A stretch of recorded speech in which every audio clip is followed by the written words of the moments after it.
मित्रों नमस्कार। ज्ञान मास्टरमाइंड में आपका स्वागत है। मित्रों, कल हमने एक वीडियो जारी किया था और उसमें हमने जो सबसे पुरानी भविष्य की किताब है जो भविष्यवाणी करती है वो है भविष्य मल्लिका। और इस किताब ने जो जो भविष्यवाणी कर रखी 600 साल पहले भविष्यवाणी कर दी थी और वो चीज़ें आज सब साबित हो रही। इसी किताब ने लिखा था कि इस वक्त ये जो समय चल रहा है भारत और पाकिस्तान के बीच में एक युद्ध होने वाला है और आप देख रहे हैं कि वही हालत पैदा हो गई। या अगर आपने वीडियो नहीं देखा तो हमारे ज़रूर आप इस सेक्शन में जाइए और आपको ये वीडियो दिख जाएगा।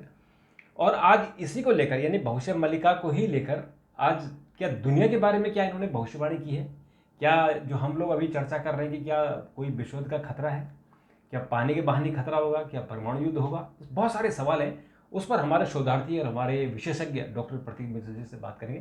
डॉक्टर साहब आपका बहुत स्वागत है। कल जो आपने एक वीडियो बनाया था कि भारत और पाकिस्तान के बीच में जंग की स्थिति है और इसमें चीन भी कूदेगा, और आपने ये 600 साल पुरानी भविष्यवाणी का जिक्र किया था। तो आज आप उसी भविष्य मालिका में क्या है जो इस वक्त पूरी दुनिया उससे कांप रही है? देखिए, भविष्य मालिका की जो भविष्यवाणियाँ हैं वो केवल भारत को ही नहीं डरा रही हैं, वो दुनिया के देशों को डरा रही हैं। और कारण क्या है कि उसमें जिस तरीके की भविष्यवाणियाँ की गई हैं, हालांकि सारी भविष्यवाणियाँ भविष्य मालिका में प्रतीकात्मक हैं, संकेत के माध्यम से कही गई हैं। विद्वानों ने उनका अपना अपना भावार्थ निकाला है, कैलकुलेशन के आधार पर निकाला है, और बहुत सी भविष्यवाणियाँ सटीक हुई हैं। जैसे कि हम लोगों ने भारत पाकिस्तान के बारे में जो बात की, तो भारत और पाकिस्तान और चाइना को लेकर जो उन्होंने कही, लगभग वैसी ही स्थितियाँ हैं। इसी प्रकार दुनिया को लेकर भी भविष्यवाणियाँ की गई हैं, और दुनिया को लेकर भविष्यवाणियाँ बहुत डरावने वाली हैं। डराने वाली इसलिए हैं क्योंकि उसमें बताया गया है कि तीसरा वर्ल्ड वार होगा, तीसरा विश्व युद्ध होगा, और आज दुनिया उसी मुहाने पर खड़ी हुई है। चाहे आप रूस यूक्रेन युद्ध का देख लीजिए, इजराइल हमास का देख लीजिए, पश्चिम एशिया का संघर्ष देख लीजिए, चीन ताइवान के बीच में तनाव देख लीजिए, है ना। पूरी दुनिया तीसरे विश्व युद्ध के मुहाने पे है। और उसी भविष्य मालिका में संकेत में ये बताया गया कि तीसरे विश्व युद्ध को उकसाने और भड़काने का काम अमेरिका करेगा, जो कि अभी आपको सब दिख रहा है। 600 साल पहले की बात है। 600 साल पहले ये कहा गया था कि अमेरिका जो है, अमेरिका का नाम नहीं है, सब संकेत में है। संकेत इसलिए कि उस वक्त था ही नहीं। हाँ, यानी तो जो अमेरिका का जो गठन हुआ है वो तो करीबन मतलब 15वीं शताब्दी के आसपास हुआ है, लेकिन एक्चुअल जो अमेरिका बना है ये तो बहुत बाद में बना है, ये करीबन 17वीं। मैं वही कह रहा हूँ कि ये इसमें सारी चीजें संकेत के माध्यम से बताई गई हैं, प्रतीकात्मक तौर पे बताई गई। जैसे तीसरा विश्व युद्ध का उल्लेख नहीं है उसमें क्या है कि कलयुग का अंतिम युद्ध, या उसमें धर्म और अधर्म के बीच का महासंघर्ष, इस तरीके के शब्दों का, या प्रलय काल, इस तरीके के शब्दों का वर्णन किया गया है। तो अब भाई अभी आप रसिया यूक्रेन के बीच में जो युद्ध हो रहा था, उस युद्ध में जो अमेरिका के राष्ट्रपति थे बाइडेन को लेके सब दुनिया समझ रही थी कि वो तीसरे विश्व युद्ध की तरफ बिल्कुल ले जा रहे हैं, और वही उसी मुहाने पे खड़ा हुआ है। और उस तीसरे विश्व युद्ध के बाद ही जो भविष्य मालिका में बताया गया है वो लगभग यही समय चल रहा है, क्योंकि भविष्य मालिका में इस समय को कलयुग का संक्रमण काल बताया गया है। संक्रमण काल का मतलब ये कि कलयुग अब अपने ट्रांजिशनल पीरियड, अपने समाप्ति की ओर है, मतलब ये ऐसा माना जा रहा है। और ये भी भविष्य मालिका में ये भी भविष्यवाणी की गई है कि जो तीसरा विश्व युद्ध होगा उसमें दुनिया तहस नहस हो जाएगी, कई बड़े शहर विलुप्त हो जाएंगे, दुनिया की आबादी जो है 64 करोड़ के आसपास रह जाएगी, और भारत जो है वो उसके बाद पूरे विश्व का नेतृत्व करेगा, लीडरशिप करेगा, और उसका पुराना वैभव लौटेगा। जैसे कभी हम कहते थे कि सोने की चिड़िया। और उसमें ये भी बताया गया है कि जो तीसरा विश्व युद्ध के बारे में जो भविष्यवाणी की गई है उसमें ये भारत के संदर्भ में ये कहा गया कि भारत जो है उसमें भाग नहीं लेगा, या भारत उससे प्रभावित नहीं होगा। डायरेक्ट प्रभावित नहीं होगा, इनडायरेक्ट प्रभावित होगा, और लगभग ऐसी ही स्थिति बनती हुई चली जा रही है। अब जो संकेत में और जो प्रतीकात्मक तौर पे जो बातें कही गई हैं उसमें जो विद्वान हैं, जो साधक हैं, जो ज्योतिषी हैं, जो उन्होंने अध्ययन किया है भविष्य मालिका का, तो उन्होंने जो कैलकुलेशन की है तो वो माना जा रहा है कि 21वीं सदी के मध्य से, मतलब 2030 के आसपास से और 2050 के बीच में ये सारी इस तरीके की जो अभी जो चीज़ें हैं, ये सारी चीज़ें जो है ख़त्म हो जाएंगी, तहस नहस हो जाएंगी, और उसके बाद जो है नए एक युग का प्रारंभ होगा, और वो युग जो है भारत का युग होगा। इस तरीके की बातें इसमें कही गई हैं। अब उसमें जो संकेत दिए गए हैं, देखिए वो संकेत जो है वो कहाँ के संकेत दिए गए, एशिया, एशिया में क्या है, एशिया में तनाव आप देख रहे हैं चरम सीमा पर है। चीन और ताइवान के बीच में है, भारत और पाकिस्तान के बीच में, भारत और चीन के बीच में है ना। और उसमें ये कहा गया है कि एशिया, यूरोप और मध्य पूर्व और मिडिल ईस्ट में आप देख ही रहे हैं कि इजराइल, यमन, हमास, दुनिया भर के बीच में तमाम जिस तरीके के युद्ध चल रहे हैं, उसमें इस बात की संभावना बढ़ती जा रही है कि कभी भी न्यूक्लियर वार शुरू हो सकता है और तीसरे विश्व युद्ध की शुरुआत होगी अगर न्यूक्लियर वार हो। भविष्य मालिका में न्यूक्लियर वार के बारे में भी बड़े विस्तार से उन्होंने बताया है, भविष्यवाणियाँ की गई हैं और कहा गया है कि दुनिया में एक समय ऐसा आएगा, और ये समय कालखंड जो बताया गया वो 2020 के बाद का बताया गया कि 2020 के बाद से ऐसा समय आएगा जबकि लोगों में सत्ता के प्रति जो है संघर्ष होगा, एक दूसरे के राज्यों को हड़पने की होगी। तो यही सारी चीज़ें आपको दिखाई पड़ रही हैं। इजराइल जो मिडिल ईस्ट को अपने कब्जे में करना चाहता है, रसिया जो है यूक्रेन की ज़मीन हड़पना चाहता है और चीन ताइवान को हड़पना चाहता है। तो देखिए कहीं ना कहीं जो भविष्य मालिका की भविष्यवाणी है वो उसी दिशा में जाती हुई दिखाई पड़ रही है ना। अब उसमें ये कहा गया है भविष्य मालिका में कि जब इस तरीके की सारी चीज़ें होंगी और पूरी दुनिया में क्षति हो जाएगी, नष्ट होने लगेगी, गिने चुने लोग रह जाएंगे, गिने चुने शहर रह जाएंगे, तो उस समय जो है भारत एक मार्गदर्शक की भूमिका में होगा और भारत दुनिया को राह दिखाएगा जैसे कि कभी पहले दिखाया करता था। भारत को धर्म की भूमि बताया गया है और कहा गया कि यहीं से धर्म का पुनरुद्धार होगा, यहीं से धर्म की ध्वजा एक बार फिर दुनिया में लहराएगी और उसमें अमेरिका से लेकर रशिया तक जो है भारत की तरफ मुख देख करते हुए हाँ, और ये तो हमारे इतिहास में गवाह है कि हमारी जो सिंधु घाटी सभ्यता थी वो सबसे समृद्ध और सबसे वो सभ्यता जो बाकी सभ्यताओं के लिए उदाहरण पेश करते हैं। अच्छा, भविष्यवाणी में उन्होंने ये भी कहा कि जब थर्ड वर्ल्ड वार होगा तो उस समय भारत के अंदर, भारत भले डायरेक्ट उसमें भाग नहीं लेगा लेकिन भारत में आंतरिक उथल पुथल होगी, भ्रष्टाचार बढ़ेगा, राजनीतिक संकट होगा, प्राकृतिक आपदाएं आएंगी, लेकिन भारत इन सबसे उबर जाएगा और उबर कर जो है भारत रूस को लेके देखिए उसमें कहा गया हिम आच्छादित भूमि, मतलब बर्फ से ढकी हुई भूमि। तो रूस का तो आपका हाँ, जो चारों तरफ से बर्फ से ढका हुआ हो, तो वो रूस के बारे में संकेत है क्योंकि नाम नहीं लिखा हुआ है। उसमें लिखा हुआ है कि तो तीसरे विश्व युद्ध की चिंगारी जो है वो उसी एरिया से उठेगी। और देखिए अभी भी इस चीज़ का अनुमान लगाया जा रहा है कि यूरोप पर कभी भी रूस जो है अटैक कर सकता है नाटो पे, और अगर अटैक होता है तो वो थर्ड वर्ल्ड वार की तरफ जाएगा, या नाटो अगर रूस पे अटैक करता है तो भी तीसरा विश्व युद्ध होगा। हाँ, तीसरा विश्व होगा। यूरोप के बारे में यूरोप शब्द नहीं लिखा हुआ है, लिखा हुआ है यमन भूमि। ठीक है ना, प्राच्य पश्चिम द्वीपे, मतलब पश्चिम के जो द्वीप है, अभी भी हम लोग उनको क्या बोलते हैं, पश्चिमी देश, वेस्टर्न कंट्री है ना। तो उसमें यह है कि अग्निबाण बरसेंगे वहां पर। तो मिसाइल है, वो मिसाइल है, परमाणु बम है, और उसमें सीधे सीधे ये संकेत है और ये लिखा गया है कि यूरोप के जो बड़े देश है उनके और पूर्वी देशों के बीच में युद्ध होगा, और यूरोप से पूर्व की तरफ कौन है, रूस है।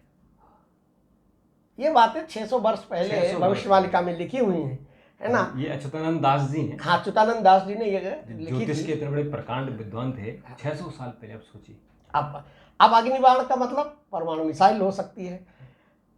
और इन्होंने देखिए एक लिखा है कि युद्ध रे संहार हेवा चारी दिशारे अग्नि फैलवा रक्त नदी बहवा, मतलब युद्ध में संहार होगा, चारों दिशाओं में आग फैलेगी, रक्त की नदियां बहेंगी। और ये किसके बारे, पश्चिम के बारे में कहा गया है, ठीक है ना। अब अमेरिका के बारे में भी इसमें उल्लेख किया गया है। अमेरिका के बारे में इन्होंने जो कहा है वो बड़ा ही ये है कि दूर समुद्र पार नव यवन देश, अमेरिका को उन्होंने जो संकेत में नाम दिया है दूर समुद्र पार नव यवन देश। ठीक है, एवं शब्द का प्रयोग क्या होता है कि विदेशी ताकतों में होता है, हमारे यहाँ पहले भी सनातन में होता रहा है। अमेरिका के बारे में ये कहा गया है कि जो परिस्थितियां बन रही हैं, जो चीज़ें हो रही होंगी, उसमें अमेरिका शक्तिशाली दिखाई तो पड़ेगा लेकिन अंदर से खोखला नजर आएगा। अमेरिका का जो दुनिया पर, जिस एक देश की दुनिया पर जो बादशाहत होगी, वो बादशाहत उसकी खत्म होगी और उसको पूछने वाला कोई नहीं होगा। आज कमोबेश यही स्थिति है। दुनिया अभी तक क्या था कि यूनिपोलर दुनिया चल रही थी। अमेरिका पूरे दुनिया का बादशाह था, एक छत्र राज्य था, जिस दादा था अमेरिका। आज स्थिति क्या है कि मल्टीपोलर दुनिया हो गई है एक। और ये जब दुनिया मल्टीपोलर हो रही है, दुनिया बहुध्रुवीय दिशा में जा रही है, तो इसका मतलब अमेरिका का जो है कहीं ना कहीं बादशाहत कम होती जा रही है। अमेरिका के बारे में जो उन्होंने विश्व युद्ध के बारे में लिखा है वो यही लिखा है कि अमेरिका इस युद्ध को भड़काएगा और इसमें अमेरिका का भी नुकसान होगा और अमेरिका के ऊपर से हवा से अग्नि बरसेगी। अब हवा से अग्नि का मतलब आप या तो ड्रोन समझ सकते हैं या न्यूक्लियर मिसाइल समझ सकते हैं। और पूर्वी देश के द्वारा होगा। तो पूर्वी देश कौन है? रसिया, रूस। अमेरिका का पूर्वी रूस है। तो ये सारी चीज़ें इन्होंने जो है भविष्यवालिका में की हुई हैं। भविष्यवालिका में न्यूक्लियर वार को लेके भी बताया गया। तीसरे विश्व युद्ध के साथ साथ न्यूक्लियर वार के लिए भी कहा गया है और इसमें कहा गया है कि ऐसी स्थिति उत्पन्न होगी युद्ध में, जो महाप्रलय होगी, जो प्रलय युद्ध उन्होंने कहा है या जो धर्म महासंघर्ष युद्ध कहा है, उसमें ऐसी स्थिति होगी रात में दिन जैसा प्रकाश होगा और दिन में अंधकार होगा। तो जो भी युद्ध तो रात में देखिए, युद्ध जो हो रहे हैं ज़्यादातर युद्ध में जो अटैक होते हैं, हमले होते हैं, वो रात में होते हैं और मिसाइल के हमले होते हैं। न्यूक्लियर का हमला होगा तो आप समझ सकते हैं कि क्या स्थिति होगी। तो रात में जो है दिन जैसा होगा और दिन में अंधकार होगा। और इतना ही नहीं, उन्होंने ये कहा कि एक साथ कई सूरज जो है दिखाई पड़ेंगे आकाश में और वो वहाँ से आग बरसेगी। अच्छा, ये जो हमारे जो फाइटर प्लेन है, हाँ फाइटर प्लेन और मतलब परमाणु वही तो फाइटर प्लेन ऊपर से गिराएंगे। अब ये देखिए, ये बाबा बेंगा ने भी यही बात कही है। ये दो तीन चीज़ें बाबा बेंगा की भविष्यवाणियों से ये इनकी मेल खाती हैं, अच्युतानंद जी की जो भविष्यवालिका में है। जैसे उन्होंने ये कहा था कि दुनिया पे एक छत्र राज्य जो है वो रूस का होगा, यूरोप खत्म हो जाएगा। ये बाबा बेंगा की भी भविष्यवाणी है। और अमेरिका का प्रभाव कम होगा, परमाणु युद्ध होगा। उन्होंने यही 2030 के आसपास का समय बाबा बेंगा ने भी बताया हुआ, हालांकि उनकी भी सांकेतिक भाषा में ही है और भविष्यवालिका में भी इसी दौरान ये बातें कही गई हैं। इसमें इन्होंने कहा है कि नगर जरिवा एक निमिषरय, प्राणी गलिबा बिना शस्त्र। मतलब नगर जो है एक झटके में जल जाएंगे और प्राणी बिना किसी अस्त्र के भाप बनकर उड़ जाएंगे। अब बताइए किस तरफ? ये तो जब परमाणु युद्ध की तरफ जा रहा है सीधे। तो ये सीधे सीधे परमाणु युद्ध के बारे में। और ये कहा है कि उसके बाद जो है पृथ्वी पर अंधकार छा जाएगा। वो क्या है? न्यूक्लियर विंटर कहते हैं। चारों तरफ बर्फ दिखाई पड़ेगी, मतलब बर्फ जमने लगेगी। तो आज आधुनिक साइंस भी ये कहती है कि अगर परमाणु बमों का उपयोग होगा तो परमाणु बम के उपयोग के बाद जिस तरीके का रेडिएशन और जिस तरीके की चीज़ें होंगी, उसके बाद जो है पृथ्वी पर काफ़ी समय तक जो है सूर्य की किरणें नहीं आ पाएंगे और पृथ्वी पर सब चीज़ जमने लगेगी। ये आधुनिक विज्ञान भी कहता है और ये भविष्यवालिका में 600 वर्ष पूर्व ये बात कही गई। बिल्कुल। इन्होंने जो है सीधे सीधे कहा है कि एवन राज्य और उत्तर दिशा का अग्निरथ, मतलब अमेरिका, यूरोप और प्लस रूस का टकराव होगा। सीधे सीधे ये संकेत दिया हुआ है और वही हालत बन है, वही हालत बनती हुई आ रही है। भारत के बारे में अच्छी बात है। भारत के बारे में ये है कि भारत जो है वो इसमें भविष्य दृष्टा के रूप में रहेगा, मार्गदर्शक शक्ति के रूप में रहेगा। इन्होंने एक चीज़ और कही है कि रक्त की नदियाँ बहेगी, वायु विषैली हो जाएगी और जल पीने योग्य नहीं रहेगा। ये क्या है? ये न्यूक्लियर वार का रेडिएशन नहीं, आज तो है ही नहीं पीने लायक। अब भी कितना मुश्किल हो गया पानी पीना है। तो ये जो संकेत है, ये परमाणु हमले के बाद के जो परिणाम होंगे उसका कि रक्त की नदियां बहेंगी, मतलब सब कुछ जलकर भाप बनेगा, वायु विषैली हो जाएगी और जो है पीने योग्य नहीं रहेगा। अब देखिए, एक भविष्यवालिका की एक बात और मैं बताऊं आपको। एक भविष्यवाणी की भविष्यवालिका में एक संकेत दिया गया था, यही 2020 के बाद के बारे में एक संकेत दिया गया था कि वायु से लोग मरेंगे। जो क्लाइमेट चेंज का है, नहीं, कोरोना। हाँ कोरोना 2020 के आसपास, ठीक है, कि वायु से लोग, मतलब उस समय तो हो गया, मतलब वायु ऑक्सीजन नहीं, वायु जीवन रक्षक होती है। और भविष्यवालिका में ये कहा जा रहा है कि वायु को जो लोग पिएंगे, मतलब संकेत में कि जो पिएंगे, मतलब जो सांस लेंगे, वायु को जो लेंगे वो मरेंगे। मतलब तो इसलिए फिल्टर पहन के, मास्क पहन के लोग घूम रहे थे। वो कोरोना के बारे में उन्होंने उस बारे में कही गई। तो कुल मिला के इस तरीके से आप ये मान के चलिए कि भविष्यवालिका ने, देखिए जहाँ भविष्यवालिका के बारे में भविष्यवालिका ने भारत के बारे में, भारत पाकिस्तान चीन युद्ध के बारे में जो भविष्यवाणियाँ की हैं वो उसी दिशा में जाती हुई दिखाई दे रही है। ऐसे ही उन्होंने दुनिया को लेकर जो भविष्यवाणी की है उसमें भी दुनिया एक तीसरे विश्व युद्ध की ओर जाते हुए दिखाई दे रही है। परमाणु बम का उपयोग होगा, ये भी बिल्कुल क्लियर कट लिखा हुआ है, संकेत में लिखा हुआ है। सबसे अच्छी बात भारत के लिए क्या है कि इतनी जब महाप्रलय होगी, इतना जब नरसंहार होगा, जब इतना विनाश होगा, उसके बाद भारत एक बड़ी शक्ति के रूप में उभरेगा। भारत विश्व गुरु बनेगा और भारत पूरी दुनिया को नेतृत्व करेगा, दिशा देगा, दशा देगा।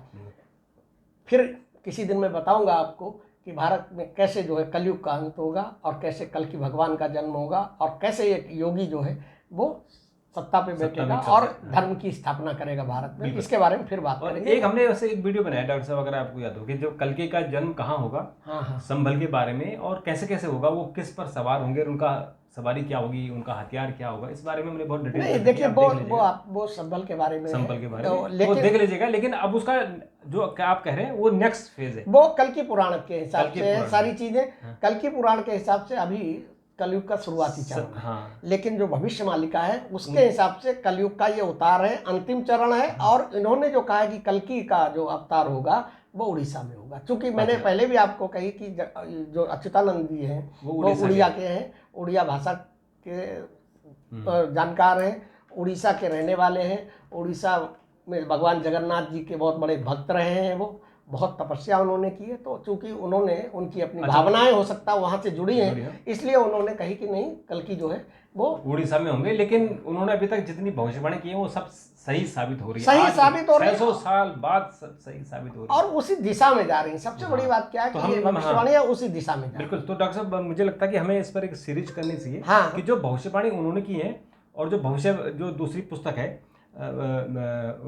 जो दूसरे हमारे ज्योतिष हैं उनकी भी, इन दोनों को मिला के हम एक सीरीज शुरू करेंगे कि उन्होंने क्या क्या भविष्यवाणी कर रही है, और कुछ आपको एग्जाम्पल भी देंगे उन्होंने क्या भविष्यवाणी की थी पिछले 10 सालों में, वो क्या सच साबित हुई है उसके बारे में। नहीं, देखिए ऐसा ना कि भविष्य मालिका की भविष्यवाणियां और बाबा बेंगा की भविष्यवाणियां लगभग मेल खाती हुई और कालखंड समय भी वही है। तो इस पर हम एक और प्रोग्राम, तो इसका मतलब ये माना जा रहा है कि क्योंकि बाबा बेंगा के बारे में भी ये था कि उन्हें एक मतलब दैवीय शक्ति मिली थी। उनकी तूफान में एक लेडी थी बल्गारिया की, उनकी तूफान में जो है आंखें खराब हो गई थी और आंखें नहीं थी उनकी। उसके बाद भी क्या है कि उनको जिस समय एक रोशनी दिखाई पड़ी और उसने कहा कि कोई बात नहीं, तुम्हारी आंख चली गई है लेकिन तुम भविष्य को देखने की स्थिति रहेगी। मतलब ईश्वर ने उन्हें दैवीय शक्ति ये दी थी कि आंख बंद होने के बाद, नेत्रहीन होने के बाद भी वो भविष्य को देख लेती थी। और अपने सत्य अच्युतानंद, संत अच्युतानंद के बारे में भी यही कहा जाता है कि वो त्रिकालदर्शी थे, भूत वर्तमान भविष्य तीनों पर उनका अधिकार था, नियंत्रण था। और ये कैलकुलेशन कम है जो उन्होंने अपनी भविष्य दृष्टा जो थे, जो उन्होंने उन त्रिकालदर्शी थे, उससे उन्होंने जो चीज़ें देखी, उनसे जो उन्हें संकेत मिले, उसके आधार पे इसका इन्होंने संरचना की है। बिल्कुल। तो अब साथियों, आपको ये प्रोग्राम कैसा लगा, आप अपनी प्रतिक्रिया दीजिएगा। क्योंकि जो कल हमने वीडियो बनाया था कि भारत पाकिस्तान के बीच में युद्ध के हालात हैं, वो 600 साल पहले भविष्यवाणी की थी और आप लोगों ने बहुत प्यार लुटाया था।